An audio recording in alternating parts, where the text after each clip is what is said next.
Good morning, good afternoon, whatever it is for you. I hope you're having a fantastic day. My name is Zach Schomler. This is Strong Opinion Sports, episode 446. Welcome in. Couple things. It's probably painfully obvious if you're listening. No music today. I am not at 100%. I am, in fact, very, very sick. I'm on a lot of, Sudafed, and I'm drinking as much of the what do you call this? The vitamin C drink as you can. It's nasty, but you put it in a bottle, you mix it up, makes you feel a little better. Doing the best I can. I couldn't hit the high notes. I don't think I could have done that. It'll be a pretty low key, very low decibel episode of Strong Opinion Sports. Today, of course, we are breaking down Wild Card Weekend, day number 1, Saturday. There were 2 games. We'll also talk about Mitchell Trubisky at the end. I don't want to waste any more of your time. Let's jump in. In the first Wild Card game of the weekend, the Bengals beat the Raiders 26-19. And there's a lot to talk about. It's not all good. I'm going to warn you now. There's maybe a blemish on this game that will be something that makes me sad for a long time. And just like a little thing. I'm like, it almost was a complete experience, but it's not quite there. The game overall was pretty good, but I want to just start by praising Joe Burrow, the Bengals quarterback. Every time I watch this guy, I just feel it's so much fun to watch him. He's so confident and comfortable, and he's got this audacity. Like, he's like, I don't care if you coverage Jamar Chase perfectly. I'll still fit it in. I'll throw a perfect throw, and you can't defend a perfect throw. And let's acknowledge what happened, because the Bengals won their first playoff game since 1990. It's been 31 years, and it was really cool to see a home playoff win in Cincinnati.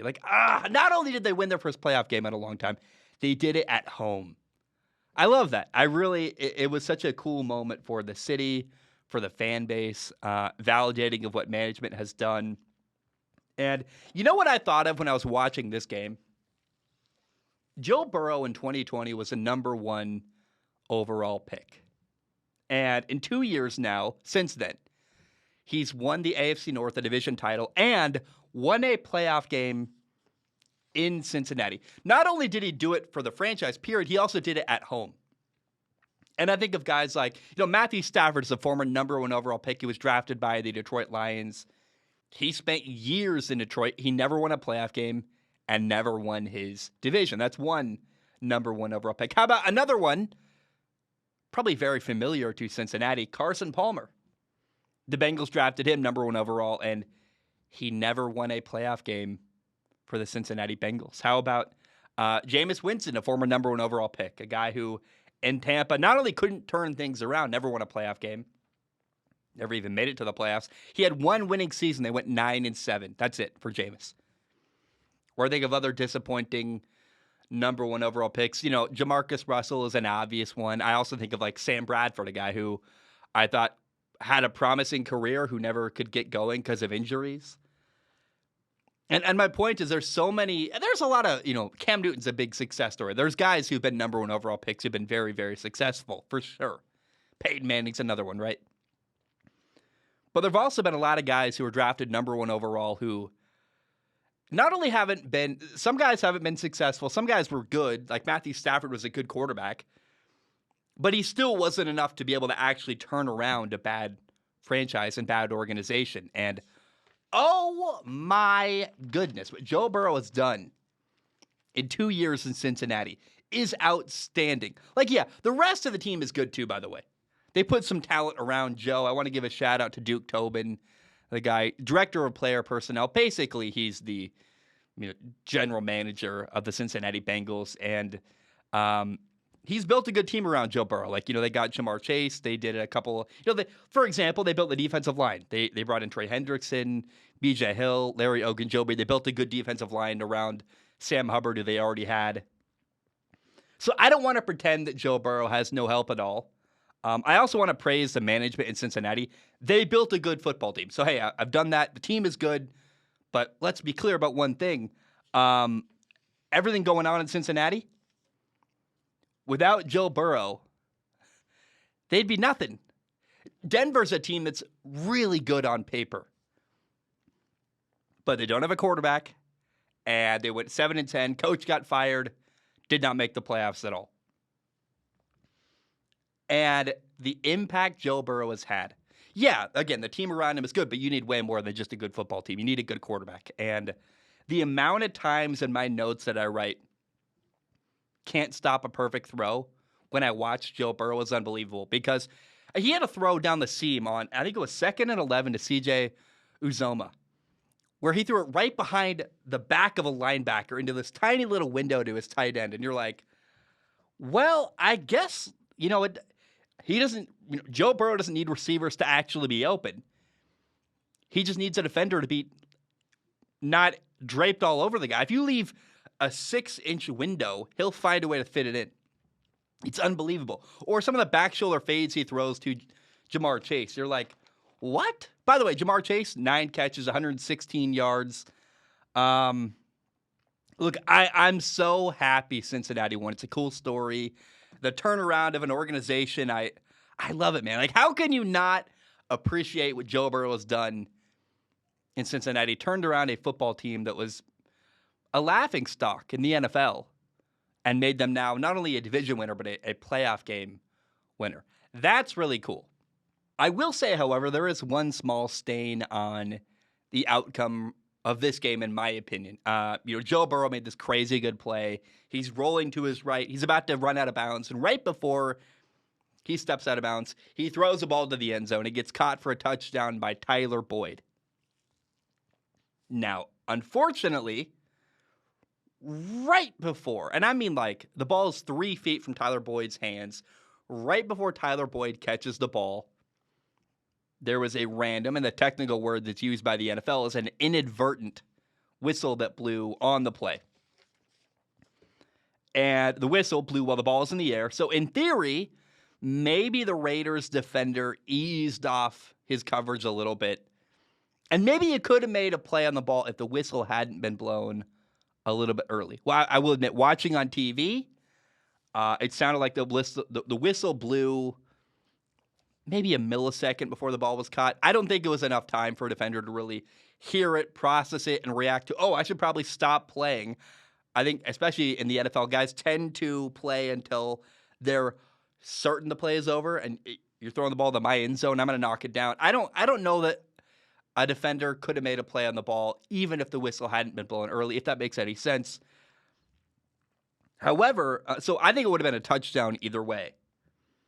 But I really don't like that technically that play should not have been a touchdown, because what it does is, I was rooting for Cincinnati to win this football game, and it's a victory I really, really wanted to enjoy. The victory's been tainted just a little bit with a play that probably shouldn't have been a touchdown.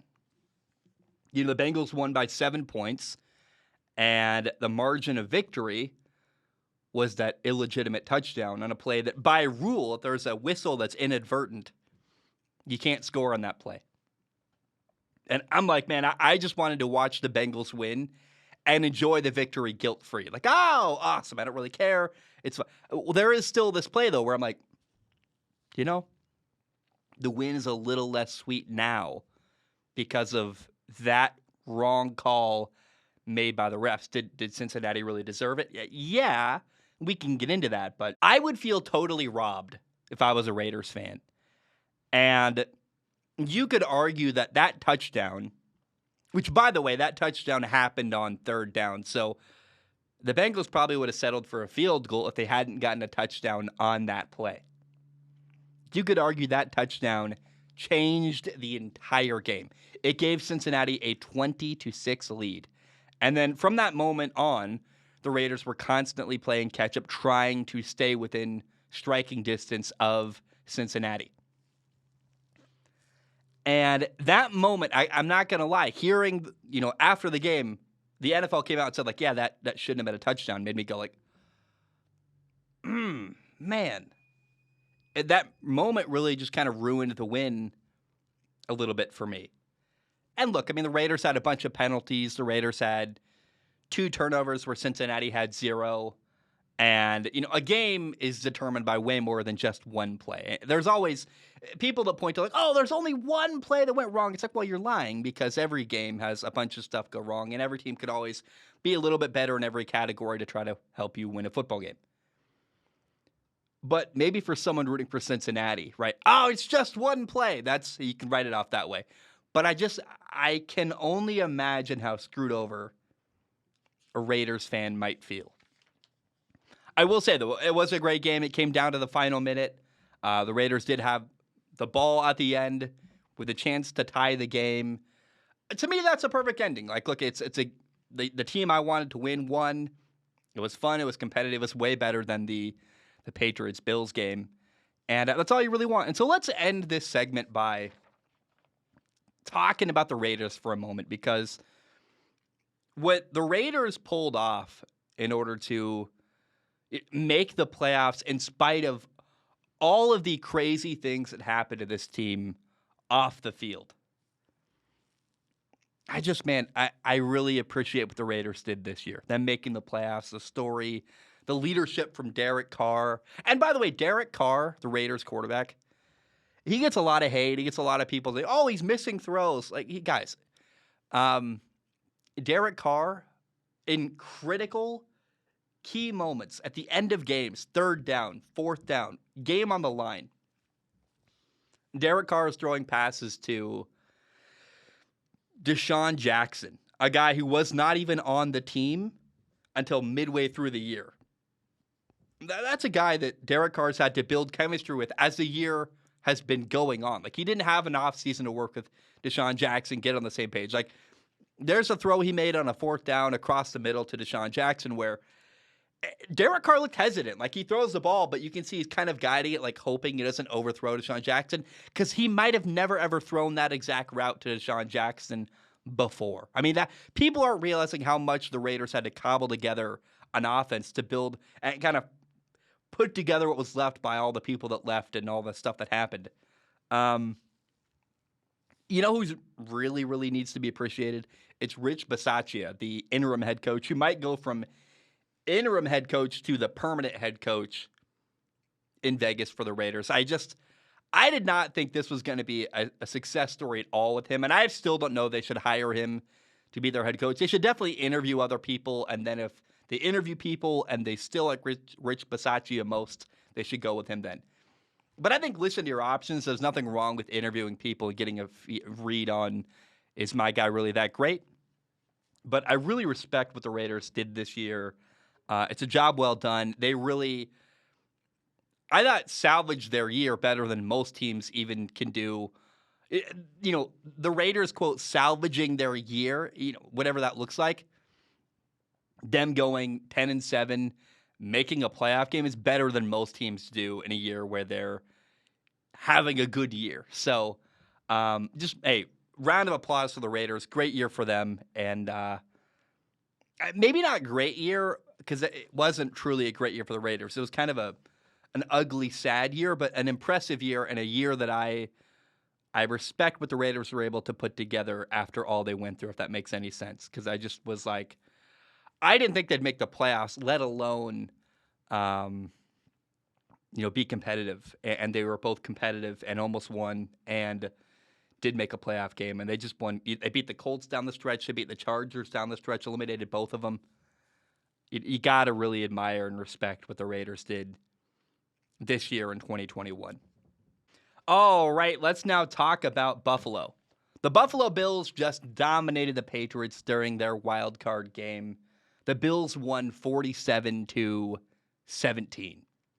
They led at halftime, 27-3. I actually kind of made a joke. I was like, hey, it's a good thing you got your extra point blocked, because you wouldn't want to lead the Patriots 28-3, because we all know what happened when Atlanta led the Patriots 28-3. No, but for real, the minute the Patriots went down 20-0, extra point blocked or not, I'm like, this game's over. I went, oh my gosh, the way the Bills are moving the ball and what the Patriots have done so far, it was very clear early on. I got this game totally wrong. Believe it or not, I predicted the Patriots to win and I thought it would be a close game. And both were like way off. It was not a close game, and Buffalo won by a lot. They put up 7 touchdowns in one game. Just bang, bang, bang. Didn't have to kick a field goal the entire time. I really did believe that the Patriots defense was going to challenge Josh Allen. And I even said that Josh Allen would struggle to throw the football. I blamed the cold, but I thought the Patriots defense would have something to do with that. Here's the reality. Josh Allen did not struggle at all. Josh Allen was 21 for 25 passing for 308 yards, five passing touchdowns, and he had 0 turnovers. By the way, he also ran for like 66 yards rushing. It's crazy to me.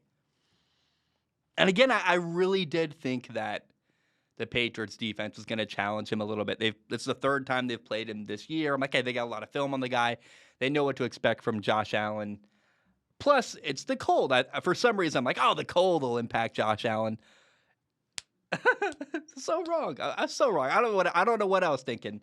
It was total domination from the Buffalo Bills. It was unbelievable. And by the way, Josh Allen keeps having games like this where, and this is happening more and more. I think back to, week 5 when they beat Kansas City, or week 12. Those are 2 of the best games of the year from Josh Allen. And these insane performances Josh Allen's putting together are getting more and more common. And it's eventually going to elevate, because as this happens more and more frequently, where he's really efficient, making high-level throws and doing crazy stuff with his arm and with his legs and just putting up highlight-level plays constantly. But it's not just the highlights, because if you're really talented, you could put up good plays, but it's the level of consistency where you got 4 incompletions and throw for 300 yards and 5 touchdowns. Like, that's a different kind of day. That's an Aaron Rodgers level day. That's when you start getting talked about as not just a great quarterback. And people, Josh Allen's a great young quarterback, but we're getting close to the territory where we should probably be saying Josh Allen's an elite quarterback. We're getting really close to that, because his consistency level is what's going through the roof. And it's crazy. Look, I'm not going to lie. The Patriots and Bill Belichick were eliminated. And I'm sad we're not going to get to see Bill versus Brady in the Super Bowl. However, we might get to see the Bills against Brady in the Super Bowl. We'll see how the Eagles game goes. I don't think that Philadelphia is going to knock Tom Brady out of the playoffs, although crazier things have happened. But imagine getting to see Bills Mafia against Tom Brady in the Super Bowl. That would be awesome. It'd be kind of like watching 2 old rivals meeting again. The Bills and their old rival, the Patriots. And by the way, I had this crazy thought. Think about this. I've really thought that Tom Brady had benefited the most from Tom Brady leaving the Patriots and going to Tampa. But I'm starting to think that on top of Tom Brady really benefiting from that move, clearly Buffalo also really benefited from that move. They've won the division now twice since Tom Brady left. Both years since he's been gone. And I believe they beat the Patriots now 4 times, which is more than maybe they ever beat Tom Brady. It's crazy what's going on. I mean, think of the opportunity that has been afforded to Buffalo now that Tom Brady's gone and the Patriots dynasty is weakened and the Bills are peaking at the right time. And I don't really know what's going to happen on the road to the Super Bowl, who's going to make it, who's not. But if Buffalo makes it, and I'll be very happy. I really like what they're doing. I fear they're going to lose their offensive coordinator, Brian Daboll, after this year. And so for him to get kind of one final shot with his team and get the unfinished business finished and try to win a Super Bowl in Buffalo, that would be really, really cool. And by the way, if Buffalo does not win a Super Bowl, which would be heartbreaking, they lost 4 in a row in the 90s. But can you imagine, the only thing worse than Buffalo losing another Super Bowl is if they lost another Super Bowl to Tom freaking Brady. Can you imagine the hate, anger, and sadness that would come out of Buffalo? Of course, Tom Brady once again. Can you imagine that? I kind of can't, but it would be crazy. Also, I wish I could tell you, here's the reason why the Patriots lost to Buffalo. But look, when you lose 47-17, it's a long list. Like, the Patriots got dominated by one of the best quarterbacks in the NFL, Josh Allen. And there was a moment where I thought this was going to be a great game. There's a moment where the Bills were up 7-0, and the Patriots got the ball for the first time, and the Patriots were driving, and there was like a 3rd and 14 where Mac Jones extended a play. He never runs, ever, but he rolled right, extended a play, threw to Hunter Henry for 31 yards, and later on a 3rd and 10, Mac Jones ran for a first down, and you're like, hey, Mac Jones is stepping up. It's going to be a different kind of game. Back and forth, two offenses trading blows, and then Mac threw the ball to the end zone. Micah Hyde picked it off, and the Bills took the ball from there, got a 14-0 lead. Patriots got the ball again. They punted. Bills score again. They're up 20-0. And by the time it was 20-0, I'm just like, it's over. I really, at the pace that the Bills are scoring at will on this defense in New England, my gosh. I mean, look, the Patriots did score twice in the second half. They tried, and really, you got to give a lot of credit to New England, because when you're down, 47-10, what's the incentive to keep fighting? But for their pride, they really just kept going, and until the very end, New England was giving it everything they had, which you have to respect and admire. But this was all Buffalo, and there's not much more to be said. Like, I could go around in circles going like, oh, but the reality is that the Patriots got their butts kicked. And I got to say, I would imagine that Bills fans are incredibly happy. Not only because you won a playoff game at home, but you did it against your bitter old rival, the Patriots, who, by the way, the Patriots for years, they may not have Tom Brady anymore, but that's still the same dang fan base and people that have talked smack to us for year after year after year. And finally, the Bills got their revenge, beat them in the playoffs, knocked them out. And I can only imagine that not only was it great to win a playoff game, but for Bills fans, it was a little bit better because it was against the Patriots. All right, one topic left today. It's been a very short show intentionally. I've had to cut out probably like 10 minutes of it. If the show was like 17 minutes, it's because I cut out 10 minutes of me coughing and like, it's awful. Seriously, I've had to make so many cuts where I'm just like, I'm not correct. I hope I'm hiding it well. I hope that me being sick doesn't sound too obvious when I don't know. Let's move on. A bunch of stuff recently came out detailing the relationship between former Bears head coach Matt Nagy and his former quarterback, Mitchell Trubisky. So the long version made short is that they did not have the best relationship. They didn't get along very well. And one standout story is, there's a bunch of stuff that's all these details everywhere, but the one that really stood out to me was that after the 2019 season, Mitchell Trubisky and Matt Nagy had a meeting planned to figure out the new plan for the future and, to maybe fix some of the old problems with Chicago and be better moving forward. Kind of a game plan, like what are we going to do, what changes are we going to make, and how are we going to be better for next year? And Mitchell Trubisky had prepared for the meeting. He had a bunch of notes brought and was ready to go. And apparently Matt Nagy never came. He no-showed. He didn't come at all. And maybe part of that is because he, in his head, had moved on and said, I'm done working with Mitch. I'm done building with Mitch. We're going to replace him anyway. I guess maybe. But regardless, that's wrong. Like, you have a meeting with a guy, you follow up, especially a guy who's clearly trying to get better and eagerly trying to improve as your quarterback. And honestly, I'm reading, there's a bunch of stuff on the Athletic, and I'm reading information everywhere about Trubisky and Matt Nagy. And I think the big question for me I'm asking is, like, why is this all coming out now? Why is Trubisky sharing some of these details? Like, what's the strategy here? It's very obvious. Mitchell Trubisky wants another shot. And you can't really blame the guy. He never really had a coach who believed in him or wanted him.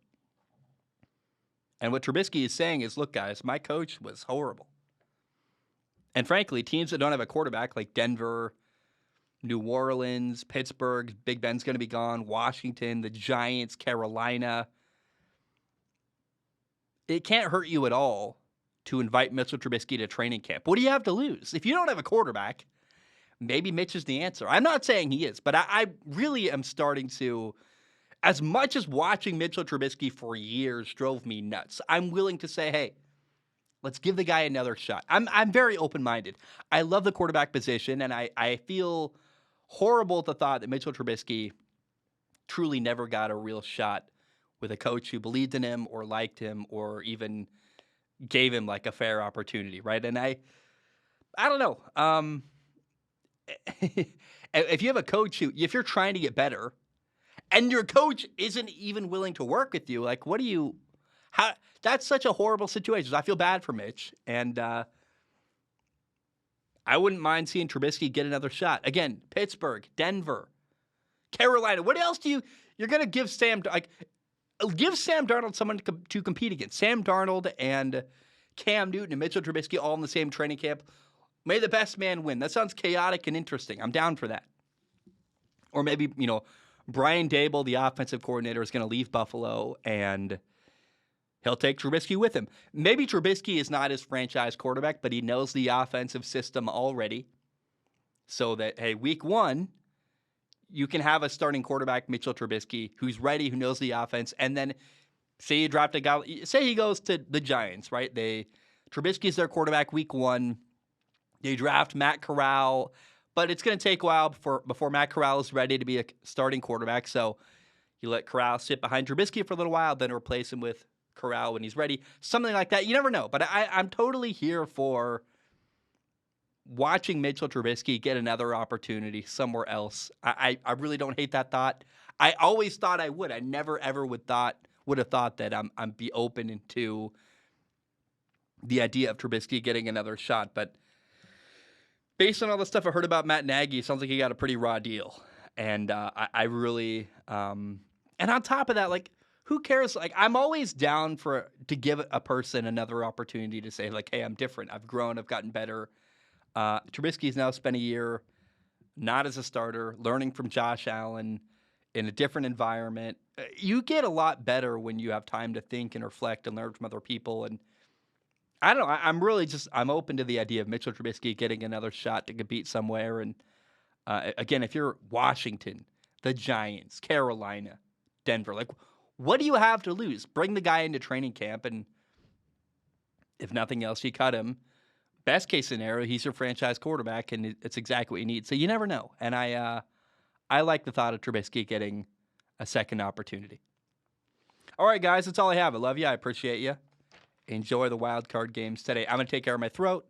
I'll be recording Sunday night. I love you. Ba-dum-bum. Bam. We are done.